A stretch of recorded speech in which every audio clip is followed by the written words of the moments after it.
Assalamualaikum warahmatullahi wabarakatuh.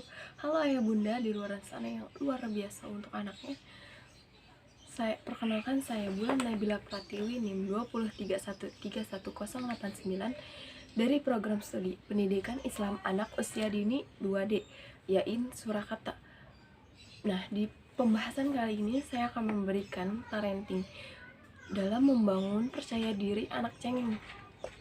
Parenting itu pola asuh atau cara merawat anak dengan baik. Sangat penting banget nih buat orang tua di luar sana yang luar biasa, dengan tujuan si kecil dapat berkembang secara optimal dan bertahan hidup dengan baik dalam memberikan waktu yang luang, perhatian yang lebih, memenuhi kebutuhan fisik maupun kebutuhan mental pada anak. Bahasa awal pada anak memang menangis, tetapi jika berkelanjutan sampai dewasa, tidak wajar ya bun. Tentunya bunda-bunda juga tidak mau kan anaknya menjadi seperti itu.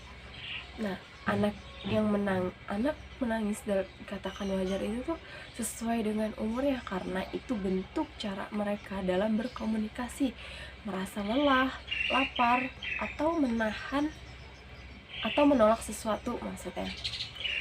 Tapi jika berlebihan pada hal-hal yang menjadi pertahanan diri mereka atau sebuah rayuan untuk meminta agar dituruti, itu harus diatasi bun. Sebaiknya untuk orang tua jangan terlalu sering memberikan sesuatu dengan alasan si anak ini bakal berhenti menangis. Memang melakukannya tidak mudah, butuh kesabaran ekstra. Nah, di sini yuk kita sama-sama belajar. Saya ada tips buat ngatasin anak cengeng tanpa dimanja. Pertama nih, ketika anak nangis, coba kita kasih pelukan yang hangat, karena dari situ tuh si anak akan ngerasain kehangatan dari orang tua, kepedulian dari orang tua.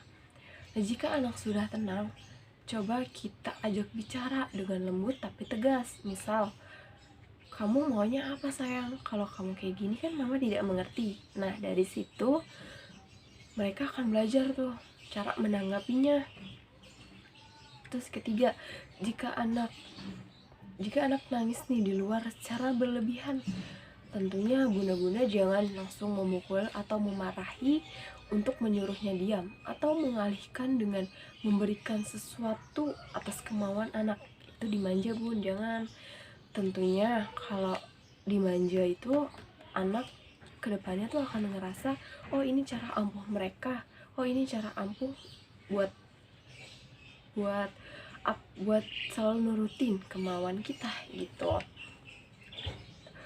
Memang tangisan anak itu sering banget ya buat kita jengkel, buat kita kayak ngerasa kesel. Tapi untuk bunda-bunda atau siapapun yang mendengar anak menangis, tentunya jangan langsung dipukul atau dimarahi.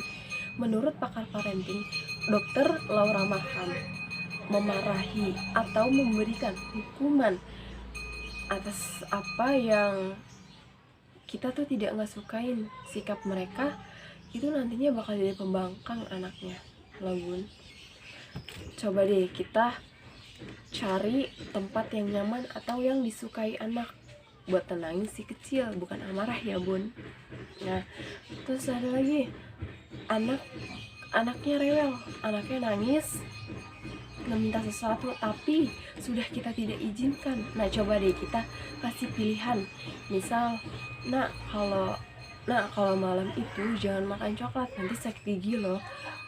Makan roti mau, rasanya enak, bentuknya juga enak, lebih daripada coklat. Nah, coba kita dari situ kan, nanti kalau seperti itu bakal ngerubah perasaan si kecil. Anak yang terlahir itu memang memiliki karakter yang berbeda, tidak semua sama ya bun. Maka dari itu, sebagai orang tua kita harus mengerti apa yang disukai anak atau tidak yang disukai anak. Nah, balik lagi nih, kenapa kita tidak memanjakan anak? Kita jangan memanjakan anak, karena kalau kita sering memanjakan anak, itu akan berdampak loh pada kehidupan sosial si kecil. Cenderung tuh mereka akan ngerasa kurang percaya diri, malu, dan takut. Nah, sifat yang seperti itu memang umum terjadi ya pada anak-anak. Tapi ada faktor lain juga nih, karena dia meniru dari orang tuanya, tidak diajak bersosialisasi sejak dini, dan terjadi pembulian atau korban dari pembulian. Lalu kita harus membentuk nih sifat berani dan mandiri pada anak. Itu mental yang harus dibentuk sejak dini. Karena untuk mewujudkan karakter pada anak dan mental yang kuat pada anak, sangat penting nih pendampingan orang tua di sini. Karena mental yang kuat berasal dari karakter yang kuat pula atas didikan dari orang tua. Nah, kita sama-sama belajar nih Bun, cara mengatasi anak itu biar mandiri dan berani buat segala hal sesuai dengan umurnya tapi ya Bun. Pertama, mendorong anak untuk mencoba hal-hal baru seperti permainan baru, makanan baru, atau tempat wisata baru. Terus yang kedua, memberikan kepercayaan pada anak.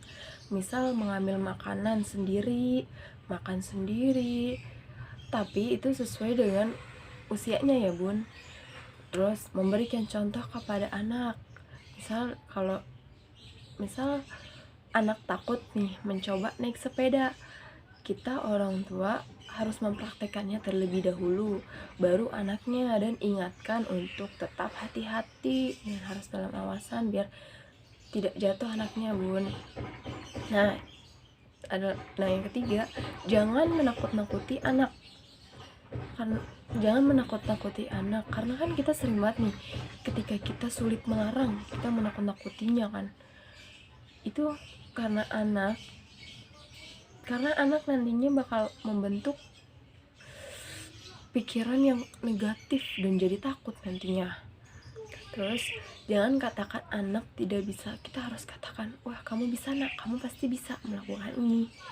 Nah terakhir, jangan memaksa, karena akan membuat si kecil ini trauma dan menghubungkan hal tersebut jadi tidak menyenangkan.